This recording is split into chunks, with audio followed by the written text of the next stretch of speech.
नहीं देखी होगी अंतिम संस्कार की ऐसी अजीबोगरीब परंपरा। मरने के बाद शरीर को नहीं किया जाता दफन, शवों का जीवित की तरह किया जाता है देखभाल। हर साल नए कपड़े पहनाकर शव को घुमाया जाता है पूरा गांव।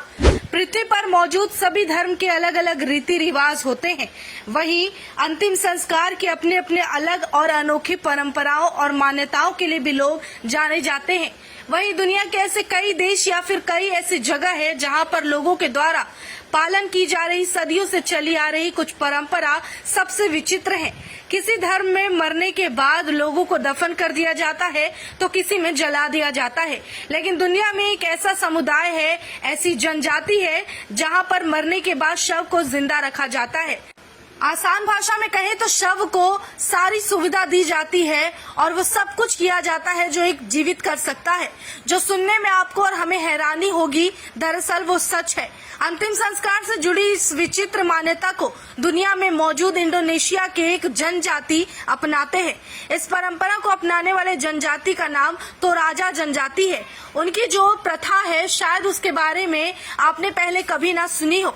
इस जनजाति के लोग अपने प्रियजनों की मौत के बाद उन्हें दफन नहीं करते, बल्कि उनके लाश की देखभाल करते हैं जैसे कोई जिंदा व्यक्ति हो। इस जनजाति के लोग मानते हैं कि जो लोग मर चुके हैं वो दरअसल मरे नहीं हैं बल्कि बीमार हैं, और ऐसा मानकर उन्हें बीमार मानते हुए उनकी सेवा की जाती है।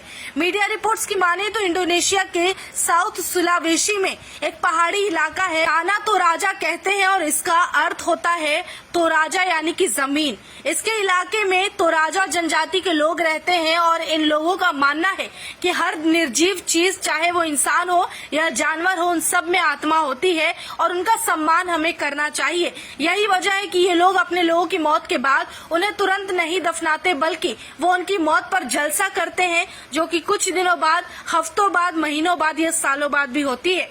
जो भी शख्स उनके जनजाति से मरता है उन्हें कई बार सालों के बाद उनका अंतिम संस्कार किया जाता है। इतना ही नहीं, उनका अंतिम संस्कार जब तक नहीं होता तब तक हर साल हर पर्व त्योहार पर उस शव को जीवित व्यक्ति की तरह नहला धुलाकर, साफ करके और नए कपड़े पहनाकर पूरे गांव में घुमाया जाता है। अब जहां आम तौर पर कोई भी लाश धीरे धीरे सड़ने लग जाता है, ऐसे में उस सड़ने वाली प्रक्रिया से शव को बचाने के लिए उस जनजाति के लोग एक विशेष तरह के लेप का इस्तेमाल करते हैं जिनमें कुछ जड़ी बूटियां पदार्थ मौजूद होता है। इसके इस्तेमाल से उस शव को सड़ने से बचाया जाता है।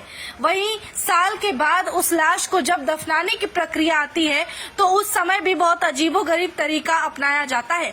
आमतौर पर उन्हें जमीन में लिटाकर नहीं दफनाया जाता, बल्कि पहाड़ों में कब्र बनाकर या फिर पेड़ के अंदर दफन किया जाता है, और इस तरह से ये उस शव को लिटाकर नहीं बल्कि सीधा खड़ा रखा जाता है। इस जनजाति में जब छोटे बच्चों की मौत होती है तो उन्हें अंदर से खोखले पेड़ों में दफनाया जाता है और बाहर से एक दरवाजा लगा दिया जाता है।